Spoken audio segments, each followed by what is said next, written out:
Hi అండి, నేను మీ సత్యవను. Mahender Reddy Peyyala YouTube channel subscribe చేసుకోండి, షేర్ చేయండి, లైక్ చేయండి, కామెంట్ చేయండి. నిన్నైతే మాటలు చెప్పేంత టైం లేదు కదండి, ఎందుకంటే పొద్దున నేనైతే లేవలే 8 దాకా. మరి 8 దాకా లేవని సత్యవ దుబ్బరాజన్న ఎమ్లాడ రాజన్న గుడి ఎలా చూపించినావు, ఇది అబద్ధం మరి అనుకుంటుర్రా? అబద్ధం అయితే ఆ గుడి ఈ గుడి చూపించరాదు కదండి. నిజంగా 8 దాకా లేవలే, పానం మంచిగా లేదు. ఎందుకో లేచినాక వెంటనే ఏదో ఒక గుడికోవాలి అనిపించింది. అందుకే గుడికి స్నానం చేసి చాయ్ పెట్టుకొని తాగి 9:30కైతే పూజ చేసిన.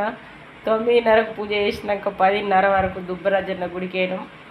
గుడికి వచ్చినాక పప్పు వేసుకొని అన్నం వండి పూరీలు చేసుకొని తిని తర్వాత ఏంలో వాడుకోవడానికి ఎన్ని సర్దుకుని ఉంటుందో మీకు తెలుసు కదండి. అవన్నీ సదురుకొని 12కి పప్పు పూరి తిని 1:30 2కి ఇంట్లోకి వెళ్ళినాం. బస్ స్టాండ్లో అయితే బస్సు దొరికేసరికి 3 అయింది. 2 బస్సులు వచ్చినాయి, కానీ నిండున్నాయి, సీటు లేకుండా కూర్చోరాదు కదా. 3కి వేములవాడ బస్సు ఎక్కినామండి. 3 నుండి 4:30కు వేములవాడ చేరినాం.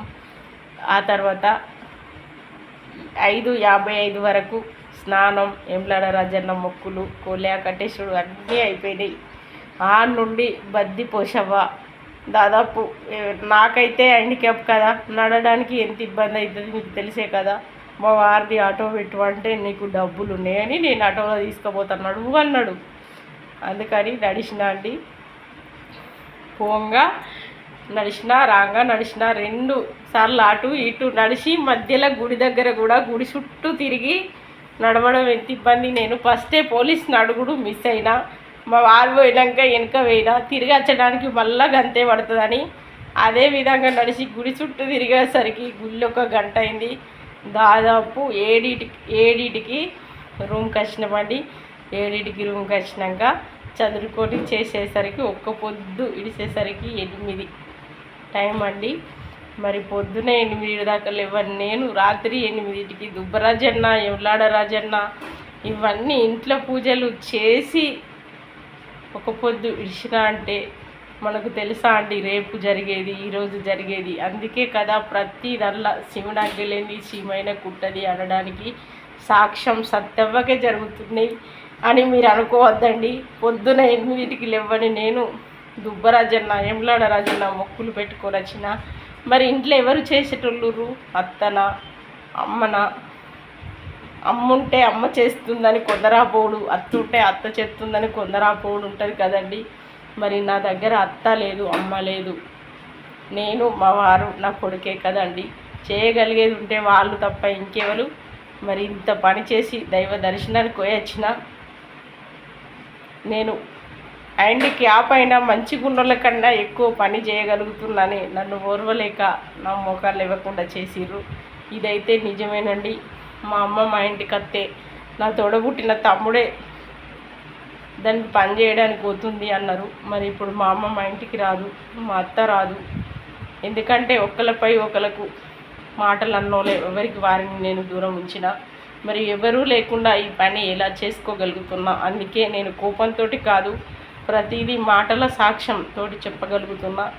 చేయగలిగితే నా భర్తనే పైపు పట్టి నీళ్ళు పడతాడు, నేను లేవన్నాడు. కానీ ఇక్కడున్న వస్తువు అక్కడ పెట్టేటోళ్ళు లేరు. మరి నేను ఒక్కదాన్ని చేసుకోవట్లేదా? వాళ్ళు ఉన్నారు, వీళ్ళు ఉన్నారని ఆధారపడద్దండి. ఎవరి పని వారు వెనకైనా ముందైనా చేసుకోవాలి. భార్య అయినా భర్త అయినా ఒకరిపై ఒకరికి కోపం లేదండి. నవీన అత్త, అమ్మ, అన్నదమ్ములు అందరూ ప్రేముండే పగబట్టిర్రో పగుండే పగబట్టిర్రో నాకు తెలియదండి. దేవుడైతే నాకు బంగారం లాంటి భర్తనిచ్చిండు. అన్ని విధాల బంధాలు ఉండే ప్రేమను నా భర్త రూపంలో ఇచ్చి నేను లేవన్నాడు బయట వేయకుండా పైపుతోటి నీళ్ళు పడతాడు. అందుకే కదండి 10 మందిలా ఎవరితోటి సంబంధం లేకుండా భర్త చేతిలో పెట్టడానికి అర్థం కూడా నా భర్తనే. ఎందుకంటే ఇలాంటి భర్త అందరికీ దొరకడండి. కోపం వచ్చినప్పుడు విసిరి కొడితే ముక్కలు కావాలి, కానీ 5 నిమిషాలు ఆలోచించి ఆ ముక్కల్ని తెచ్చి అతుకు పెట్టే మనసండి. అందుకే కోపం ఉన్నవారు చెడ్డవారు కాదు, మంచిగా నవ్వేవారు మంచివారు కాదు. అన్ని రూపాలు, అన్ని సాక్ష్యాలు ఆ శివుడు నా ఇంట్లో అయితే చూపిస్తుండు. అందుకే పొద్దున 8 దాకా లేవండి, నేను రాత్రి 8 వరకు దుబ్బ రాజన్న మొక్కులు అక్కడ కూడా స్నానం చేసినాం.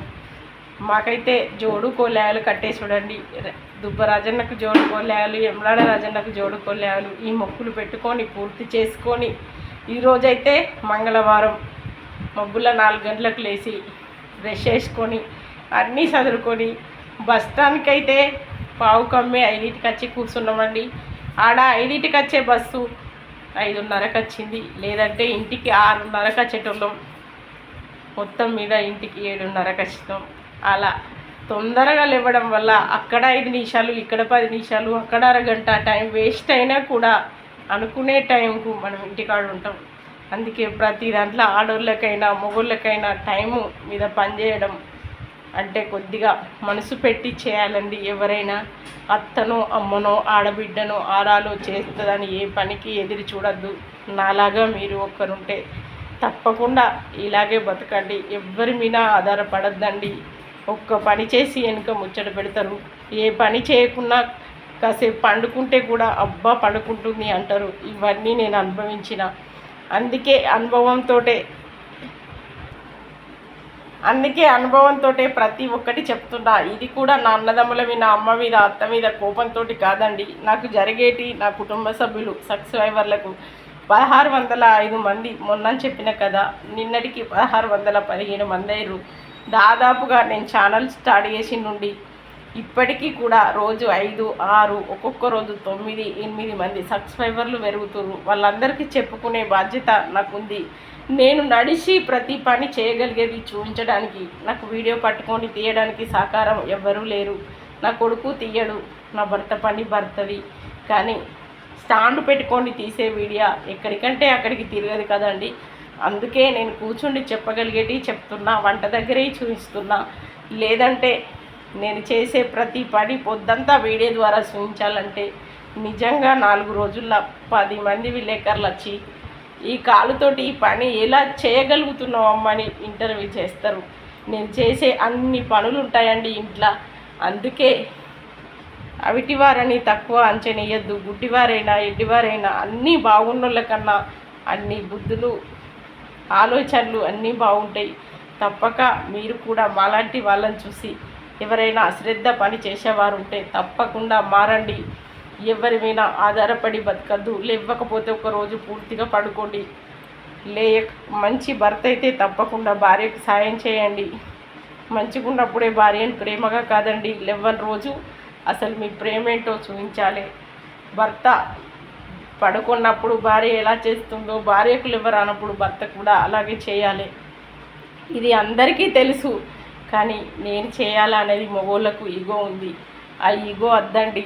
పెళ్లి రోజు అన్ని ప్రమాణాలు చేసిరు కదా, ఎలాంటి దాంట్లైనా పాలు పంచుకుంటాని. తప్పకుండా అనారోగ్యంలా, ఆరోగ్యంలా, సంతోషంలా, కష్టంలా, సుఖంలా పాలు పంచుకున్నప్పుడే భార్యాభర్తల బంధానికి అర్థం కదా. అలాంటి భర్త నాకు దొరికిండు. మీరందరూ ఎప్పటికీ నా భర్త నేను ఇలాగే ఉండాలని దీవించండి. బాయ్ అండి.